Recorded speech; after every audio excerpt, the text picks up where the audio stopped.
Lucie, Daniel, vous vous sentez prêts à danser la gavotte? Comme le fait si bien Simon. Ah ben, je voudrais pas concurrencer là, je me sens pas à la hauteur. Mais j'ai très envie, je dansais quand j'étais ado et j'aimerais bien m'y remettre. Avec un peu d'entraînement, pourquoi pas. Moi, tant que le canapé n'est pas stabilisé, je préfère ne pas bouger. Oui. Votre canapé, c'est bien stable, les canapés là, c'est bon. Vous vous sentez bien installé. Bien gonflé.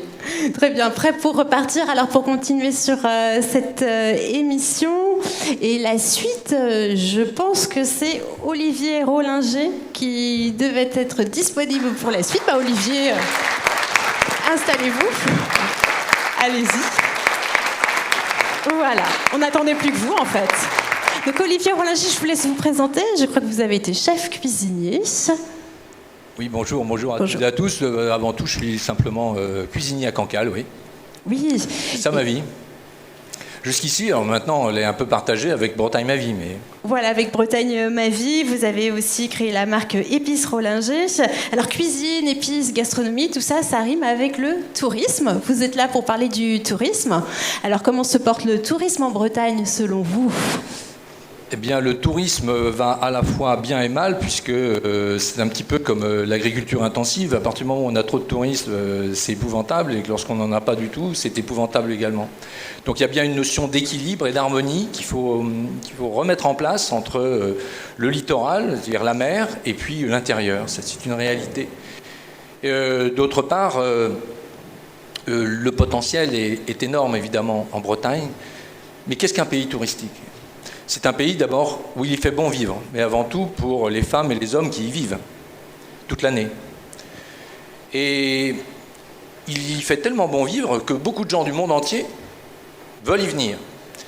Et lorsqu'ils sont trop nombreux, le pays devient invivable pour ceux qui y vivent. Donc il y a bien une notion d'équilibre et d'harmonie à apporter. Et puis, dire que viennent chercher... Je ne vais pas les appeler justement des touristes, qui est un côté un petit peu péjoratif, mais les visiteuses et les visiteurs. Ils viennent chercher avant tout une nature. Et on sait très bien que cette nature, elle est très fragile, que la vie justement n'est pas une règle, mais une exception, une extraordinaire fragilité. Donc il nous appartient de préserver cette nature.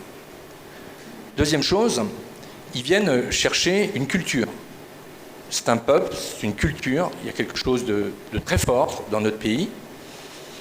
Et puis enfin, ils viennent aussi rencontrer les Bretonnes et les Bretons, rencontrer un peuple. Ce n'est pas un pays touristique, c'est-à-dire simplement pour y venir passer un séjour. On vient rencontrer des hommes et des femmes qui y vivent, qui y travaillent.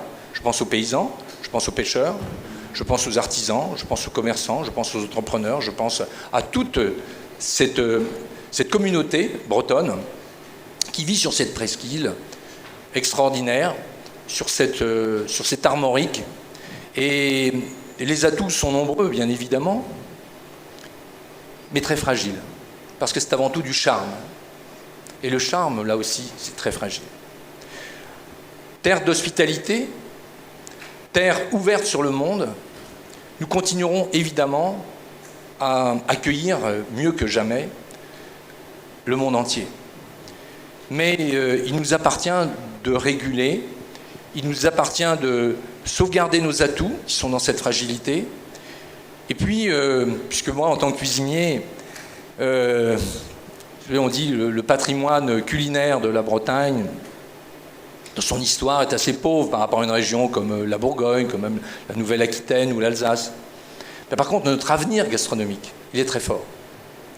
Il est très fort entre... les produits de la terre, évidemment. Moi, je rêve d'une Bretagne qui deviendrait le plus beau potager d'Europe, au-dessus de la mer. Évidemment, les produits de la mer, soit les coquillages, les crustacés, les poissons, mais la nature, le vivant.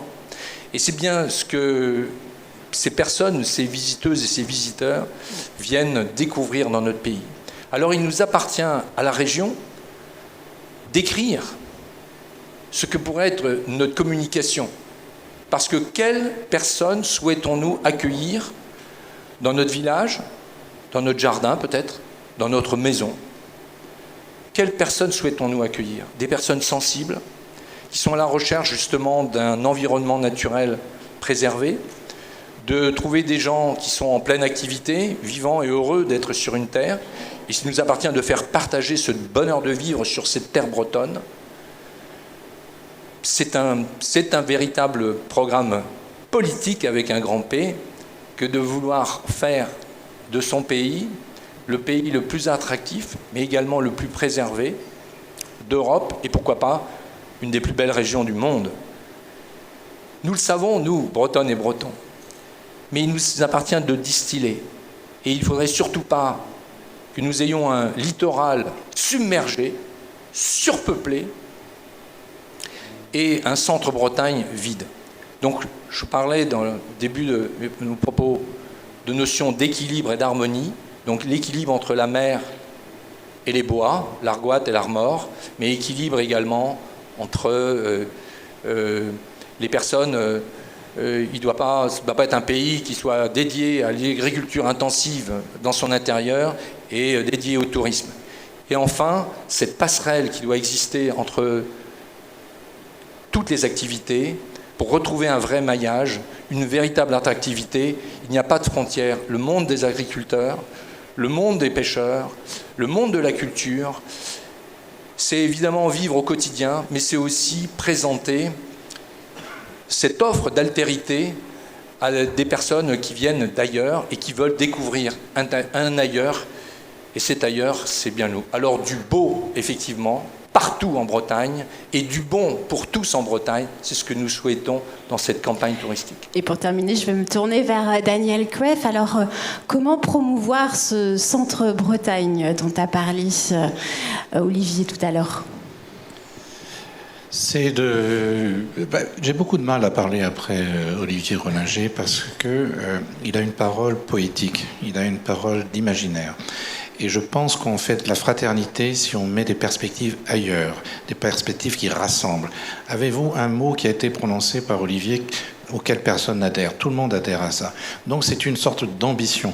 Et cette ambition, elle passe par la vie des uns et des autres. C'est pour ça que ça s'appelle Bretagne ma vie, parce que nous pensons que c'est les territoires eux-mêmes qui doivent trouver des solutions. On n'attend pas d'une autorité supérieure qu'elle découvre la qualité de ces territoires. Chaque territoire de Bretagne a ses particularités, ses spécificités, son imaginaire, sa culture, ses atouts. C'est ça que nous allons valoriser, plutôt que d'avoir en haut une technocratie qui pense la Bretagne pour les autres.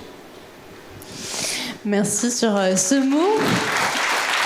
Les applaudissements. Donc pour conclure, merci à Léa aussi.